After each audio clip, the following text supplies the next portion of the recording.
Ma'am నమస్కారం. నమస్తే అమ్మా. మ్యామ్ చట్టాలు అనగానే ఎంతసేపు ఆడవాళ్ళ సైడే ఆలోచిస్తూ ఉంటారు, ఆడవాళ్ళకి సేఫ్గా ఉండటం కోసం. So at the same time మగవాళ్ళకి కూడా కొన్ని చట్టాలు ఉంటాయి, వాళ్ళు కూడా కొన్ని రకాల ఇబ్బందుల్ని ఫేస్ చేస్తూ ఉంటారు కదా. సో మరి మగవాళ్ళకి సపోర్ట్ చేసేటువంటి చట్టాలు ఏమైనా ఉన్నాయో? అలాగా సపరేట్ అంటూ ఏం లేమ్మా. చట్టం అంటే ఒకటే ఉంటుంది. అది ఆడవాళ్ళకైనా ఒకటే, మగవాళ్ళకైనా ఒకటే. అంటే చట్టం దృష్టిలో ఏంటంటే నేరం చేసే ప్రతి జెండర్కి సమాన శిక్ష పడుతుంది అని అర్థం. అంతేకాని మొగాడికి చట్టం, ఆడదానికి చట్టం అది వేరు చేయడం కాదు. జెండర్ ఇక్కడ మాకు సంబంధం లేదు. నేరస్తులు ఎవరు ఏంటి అనేది చూస్తాం. ఆ చట్టం అదే చూస్తున్నాం. నేరం ఎవరు చేసినా దానికి శిక్ష అర్హులే. ఆడవాళ్ళకి చట్టం, మగవాడికి చట్టం అని లేదు. తప్పు ఎవరు చేస్తే వాళ్ళకి దానికి తగిన శిక్ష విధిస్తారు. ఇప్పుడు కొంతమంది అందరూ మగవాళ్ళు మంచివాళ్ళు కాదు, అందరు ఆడవాళ్ళు మంచివాళ్ళు కాదు కదా. ఆడవాళ్ళలో దేవతలు ఉన్నారు, రాక్షసులు ఉన్నారు, మగవాళ్ళలోని అలాగే ఉన్నారు కదా. ఏంటంటే ఆడవాళ్ళలోని ఇప్పుడు కొత్తగా ట్రెండ్ అనుకుంటున్నారు వాళ్ళది. బట్ అన్ఫార్చునేట్లీ ఏంటంటే వాళ్ళ దురదృష్టం అది. ఏంటంటే భర్తతోటి గొడవలు పెట్టుకొని నెల రోజులు కూడా సరిగా కాపురాలు చేయకుండా టార్చర్ పెట్టేసి, విడాకులు పెట్టేసి వాళ్ళు మళ్ళీ ఆస్తి మీద వేయడాలు ఇవన్నీ చాలా చూస్తున్నాం. అలాంటి వాటికి కొన్ని చెక్ పెట్టాయి కోర్టులు. భర్త ఆస్తి పెళ్ళానికి దక్కదు. ఓకే, అది ఇష్టపూర్వకంగా తను ఇస్తే తప్ప మనకి హక్కు లేదు. ఇప్పుడే కాదు, ఎప్పుడు లేదు. ఇష్టపూర్వకంగా ఉండాలి.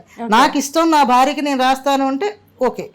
కానీ ఆయన రాయకుండా, ఆయన ప్రమేయం లేకుండా వదిలేసి నువ్వు ఆయన మీద కేసు పెడితే ఆ ఆస్తి నీకు ఇచ్చాను. పోనీ కలిసి ఉన్నప్పుడు ఆ రైట్ ఉంటుంది. కలిసి ఉన్నప్పుడు మీరిద్దరు సఖ్యతగా ఉండుంటే ఇది నీకే కదా రైట్. వేరే వాళ్ళకి ఇందులో రైట్స్ ఎందుకు ఉంటాయి? ఉండదు. అదే చెప్తున్నాను కదా. భార్య అలా అని అంటే ఇప్పుడు మనకి బోల్డ్ కామెంట్స్ వస్తాయమ్మా. మీరు అలాగే ఉన్నారా అని అలా అడగచ్చు. మేము ఎలాగుంటే మా చట్టాన్ని మేము అలా చేయడానికి మేము చట్టం కాదు.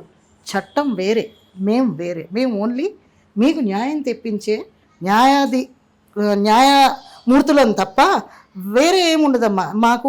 మీకు మీ మీద కక్ష మాకేం ఉండదు. మాకు ఎటువంటి కక్షలు ఉండవు. మా దగ్గరికి మీరు వచ్చినప్పుడు మీకు న్యాయం చేయాలనే ఉంటుంది మాకు. అందుకని మీ మీద ఇది వచ్చిందా అని అడగడం ఫూలిష్నెస్. అదే ఆడవాళ్ళు ఏంటంటే నెల రోజుల్లోనే విడాకులు తీసేసుకుంటున్నారు.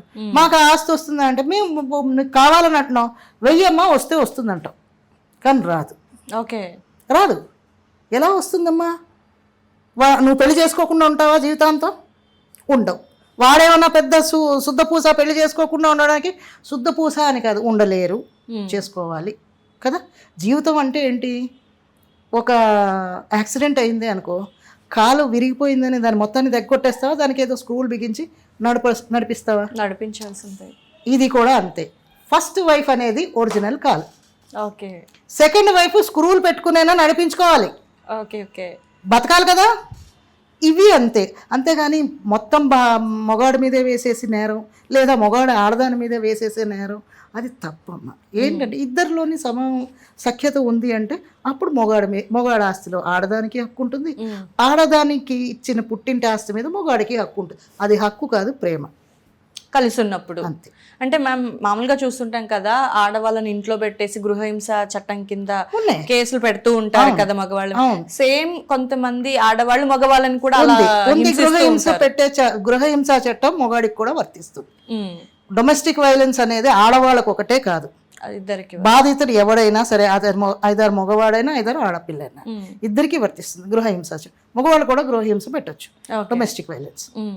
అంటే ఎక్కువగా సేఫ్టీ మెజర్స్ చూసుకున్నప్పుడు లేడీస్కి ఎక్కువగా సేఫ్టీ మెజర్స్ అని కాదమ్మా. పూర్వకాలం నుంచి ఆడవాళ్ళని కొంచెం బాడీ అంటే శారీరపరంగా కొంచెం వీక్ అయిన వాళ్ళు అన్నట్టు వీళ్ళకి కొంచెం ఎక్కువ చూసేవారు తల్లిదండ్రులు. అలాగ. అంతేకాని ఇప్పుడు ఇవాళ రేపు ఆల్ ఆర్ ఈక్వల్. మొగాడికి ధీటిగా సమానంగా ఆడవాళ్ళు వర్క్ చేస్తున్నారు. సో ఇప్పుడు మన మీద ఏం జాలేం తలిచి ఎక్కర్లేదు. సో వాళ్ళకి అదే హక్కు, మనకి అదే హక్కు. సో ఇద్దరికి సమంగా ఉంటుంది. శిక్షలు ఉంటే కనుక ఇద్దరికి పడే అవకాశం ఉంది. మేమేదో వీక్ గా ఉన్నాం, మీరేమి జాలి తెలవక్కర్లేదు ఆడవాళ్ళ మీద. ఎందుకంటే వాళ్ళు ఇదివరకు ఆలోచనలో లేరు. సో వాళ్ళు కూడా సమంగానే ఉన్నారు కదా, వాళ్ళు ప్రూవ్ చేసుకుంటున్నారు. ఎస్ మేము బతకగలం అని. సో అలాగేం లేదు, వాళ్ళు కూడా పెట్టుకోవచ్చు, ఆడవాళ్ళు పెట్టుకోవచ్చు. ఓకే. సో మ్యామ్ ఇందాక మీరు అన్నట్టు కలిసి ఉంటే రైట్స్ ఎలా ఉంటాయో విడిపోతే రైట్ ఉండదు వైఫ్ కి అని అన్నారు కదా. సో ఇఫ్ వాళ్ళకి పిల్లలు ఉన్నారు, పిల్లలు ఉంటుందమ్మా, పిల్లలకు ఉంటుంది, పిల్లలకు ఉంటుంది, తల్లికి ఉండదు కానీ వాళ్ళ వైఫ్ తల్లి అనకూడదు అక్కడ. తల్లి అంటే వాళ్ళ తల్లి వస్తుంది, వైఫ్ కి ఉండదు, వైఫ్ కి ఉండదు కానీ కొడుకుకి కూతురికి ఉంటుంది. అంటే వెంటనే ఇవ్వక్కర్లేదు కానీ మేజర్ అయ్యాక వచ్చి అడిగితే ఆస్తి ఇచ్చే అవకాశం ఉంటుంది. ఎందుకు అసలు మీరు అంతవరకు వెళ్ళాలి? ఆస్తి కోసమే పెళ్లి చేసుకున్నారా? అంటే అనివార్య కారణాల వల్ల విడిపోయి ఉండుంటే గనక ఇన్ ఫ్యూచర్ అలాగైతే ఓకే, అలాగైతే పిల్లలకి ఉంటుంది. పిల్లలకి ఎప్పటి నుంచి వాళ్ళు విడిపోయారు అనేది అప్పటి నుంచి తండ్రికే బాధ్యత. చదువులకి, తినడానికి, వాళ్ళ లైవ్లీహుడ్కి సంబంధించిన దానికి తండ్రిదే బాధ్యత. విడిపోయినా కూడా అట్ ద మ్యారేజ్ టైం వరకు తండ్రిదే బాధ్యత. అంటే ఇందులో ఆడపిల్లల పాత్రకి ఆ సపోర్ట్ ఉంటుంది అంటారా? ఆడ మొగ అని కాదు, ఆ తండ్రికి పుట్టిన పిల్లలకి వాళ్ళకు ఉంటుంది. ఓకే, అంతే. పెళ్లి చేసేదాకా వాడిదే బాధ్యత, తండ్రిదే బాధ్యత. పెళ్ళం దగ్గరికి వస్తే కనుక ఈమెకి ఏమైనా పుట్టింటి నుంచి ఆస్తి ఇస్తే స్త్రీధనంగా అది వాళ్ళు రిటర్న్ చేసేయాలి. ఓకే ఓకే, స్త్రీధనం ఏది ఉందో ఆ అమ్మాయికి ఇచ్చేయాలి. ఒకవేళ ఈ అమ్మాయి ఏదైనా జాబ్ అది లేకుండా అర్నింగ్ లేదు అంటే కనుక మెయింటెనెన్స్ వేస్తారు. మెయింటెనెన్స్ అది ఇవ్వచ్చు.